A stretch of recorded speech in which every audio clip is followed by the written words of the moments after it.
एक तरफ जहां हिंदुस्तान पर आई कोरोना की आफत में जमकर हिंदू मुसलमान हुआ, जमात के नाम पर एक खास धर्म वर्ग को निशाने पर लिया गया और जमात से जुड़े लोगों की कुछ तस्वीरों के चलते एक वर्ग शर्मसार भी हुआ। लेकिन अब उसी जमात से जुड़े लोगों ने ऐसी मिसाल कायम की है, ऐसी मिसाल पेश की है कि हर कोई उनकी तारीफ करते नहीं थक रहा। आपको बताएं, कोरोना से जंग में अब सबसे बड़ा हथियार बनकर उभर रहे हैं जमात से जुड़े सच्चे हिंदुस्तानी, क्योंकि अब जमातियों का रक्तदान बचाएगा हिंदुस्तान। प्लाज्मा थेरेपी देखिए।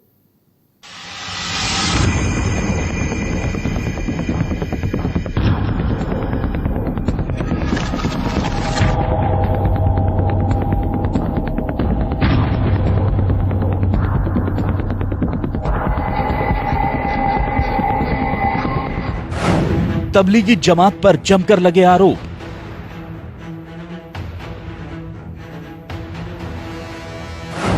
जमात को ठहराया गया कोरोना फैलाने का जिम्मेदार।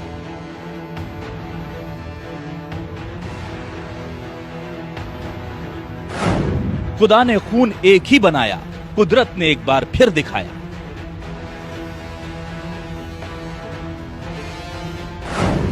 जमातियों का रक्तदान बचाएगा हिंदुस्तान।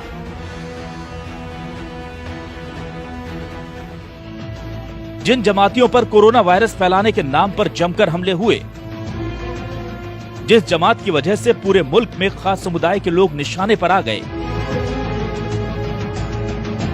आज वही पूरे देश के लिए मिसाल बनकर खड़े हैं। इनसे मिलिए, ये हैं मुंबई के प्लाज्मा डोनर।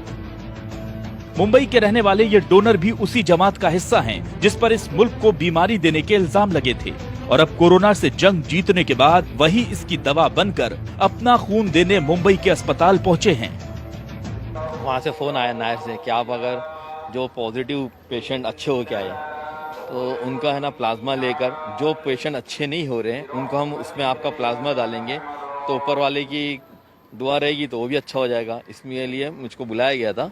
और फिर जो हमारे अमीर साहब है तबलीगी जमात के, मौलाना साद साहब निज़ामुद्दीन से, उन्होंने इस बात को वायरल किया था कि हर मुसलमान इसमें बढ़ चढ़ के हिस्सा ले और इंसानियत को आगे करे और दूसरों की मदद करे। तो इस सोच के मैं भी गया। पहले दिन मुझको लेकर अपना ब्लड लोगों ने चेक करा कि कोई बीमारी या कुछ ऐसी कोई चीज़ तो नहीं है। उसके बाद आज फिर उन्होंने बुलाया, फिर गाड़ी भेजी थी उन्होंने और प्लाज्मा लिया। एक आधे घंटे का प्रोसीजर था जिसमें 450 ml उन्होंने मुझसे प्लाज्मा लिया। ये शख्स अकेले ऐसे डोनर नहीं, तवरेज भी उन्हीं लोगों में से एक हैं जो अपने जिस्म का खून देकर कोरोना की दवा बनने के लिए खुद चलकर अस्पताल पहुंचे हैं। दिल्ली से ही जमातियों को लेकर विवाद शुरू हुआ था और उसी दिल्ली में तवरेज जैसे लोग लोगों की जान बचाने के लिए आगे आए हैं। एक बार न्यूज पर देख रहा था जिसमें हमारे माननीय मुख्यमंत्री केजरीवाल जी प्लाज्मा थेरेपी के बारे में बता रहे थे और वो अपील कर रहे थे कि जो भी लोग कोरोना नेगेटिव होकर आए हैं वो अपना प्लाज्मा डोनेट करें और ये थेरेपी सक्सेस हो सकती है। ये खबर सुनने के तुरंत पश्चात मैंने ठान लिया था कि मैं अपना प्लाज्मा डोनेट करूंगा कि और इस प्लाज्मा से अपने किसी हिंदुस्तानी भाई का इलाज हो। इससे ज़्यादा खुशी और गर्व की बात मेरे लिए दूसरी कोई नहीं हो सकती है। दरअसल ये वो लोग हैं जिनके शरीर पर कोरोना का वायरस अटैक कर चुका था, लेकिन बेहतर इलाज और डॉक्टरों की मेहनत का नतीजा है कि ये सब अब इस जंग में जीत हासिल कर चुके हैं। मतलब इनके शरीर में कोविड-19 के वायरस से लड़ने वाली एंटीबॉडीज तैयार हो चुकी हैं। अब इन्हीं लोगों के खून से प्लाज्मा निकालकर दूसरे मरीजों को चढ़ाया जाएगा। इस पूरी प्रक्रिया को प्लाज्मा ट्रांसप्लांट कहा जाता है। कोरोना से ठीक हुए मरीज से खून निकालना, ठीक हुए रोगी के खून से प्लाज्मा निकालना। खून से निकला प्लाज्मा 4 मरीजों को ट्रांसफर किया जाता है। 4 लोगों के शरीर में गया प्लाज्मा एंटीबॉडीज बनाएगा। एंटीबॉडीज केवल प्लाज्मा में ही मौजूद होते हैं। प्लाज्मा में मौजूद एंटीबॉडीज वायरस से लड़ते हैं। जिसके एंटीबॉडीज वायरस को हरा चुके होते हैं, उसके एंटीबॉडीज दूसरे शरीर में भी एक जैसा व्यवहार करते हैं। यानी एक ठीक हुए रोगी का प्लाज्मा 4 और मरीजों को ठीक कर सकता है।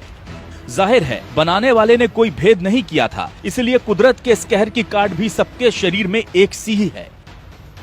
और अब इसी नेमत के जरिए कोरोना को हराने का बीड़ा उठाया गया है। कोरोना वायरस की चपेट से बाहर आ चुके तबलीगी जमात के करीब 200 लोगों ने प्लाज्मा के लिए अपना ब्लड डोनेट करने का फैसला किया है। इसमें से ज्यादातर लोग दिल्ली से ही हैं और अपना प्लाज्मा वही डोनेट करेंगे। इन सभी के प्लाज्मा का उपयोग दिल्ली में भर्ती अभी मरीजों को ठीक करने के लिए किया जाएगा। तो जो कोरोना से पूरी तरह से ठीक हो चुके मरीज हैं, जिनका पूरी तरह से जिनके शरीर से कोरोना का वायरस निकल चुका है, ऐसे मरीजों का प्लाज्मा फेरेसिस मशीन से निकाल करके उसको जो बीमार गंभीर मरीज होते हैं उनको दिया जाता है। और ऐसा देखा गया कि उनके अंदर जो है काफ़ी पॉजिटिव रिस्पांस आए। जो लोग वेंटिलेटर पर थे वो जल्दी वेंटिलेटर से हटा लिए गए और स्वस्थ होकर जाने लगे। इस पूरे मसले पर institute of liver and biliary science के सूत्र बताते हैं कि अभी दिल्ली में तकरीबन 200 प्लाज्मा यूनिट्स की जरूरत है। जो व्यक्ति 2 बार लगातार टेस्ट में नेगेटिव आ जाता है और 7 दिन तक ठीक रहता है, उसका प्लाज्मा लिया जा सकता है। दिल्ली के अलावा भी पूरे देश में जमात से जुड़े कई लोग प्लाज्मा डोनेट करने के लिए आगे आ रहे हैं। बुरे वक्त में जमात से जुड़े इन लोगों ने इंसानियत की मिसाल पेश की है। प्लाज्मा डोनेट करने वालों ने ये साबित कर दिया कि कुछ लोगों की नासमझी के कारण पूरी जमात को कोसना ठीक नहीं, क्योंकि इबादत चाहे खुदा की हो या भगवान की, हर मजहब यही सिखाता है कि हर मुमकिन मदद करो इंसान की। जिस कोरोना के कहर ने समाज में बड़ा अलगाव पैदा करने की कोशिश की थी, आज उसी के इलाज के कारण कई मुस्लिमों का खून हिंदुओं की रगों में दौड़कर ये पैगाम देगा कि हमारे मजहब चाहे अलग हों, कुदरत की नजर में तो हम एक ही हैं। Bureau report, news 24।